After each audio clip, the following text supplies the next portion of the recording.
Good morning বন্ধুরা। আজ সকাল সকাল চলে এসেছি।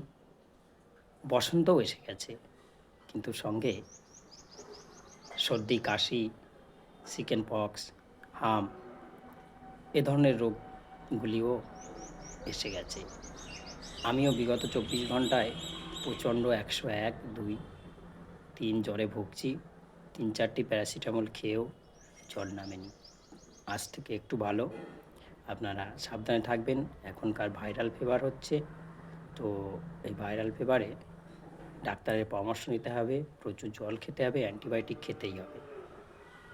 আর খেতেই হবে বলতে আমি তো আর ডাক্তার নয়, মানে ডাক্তারের কাছে গেলে অ্যান্টিবায়োটিক দেবে, কিন্তু চট করে জ্বর যাবে না, ২-৩ দিন টাইম লাগবে। আর অন্য যেমন পক্স বা হাম, বসন্ত এগুলোর জন্য প্রচুর পরিমাণে সজনের ডাঁটা, সজনের পাতা খেতে হবে, তাতে অনেকটা রক্ষা পাওয়া যাবে। তো সকলে ভালো থাকবেন, সুস্থ থাকবেন।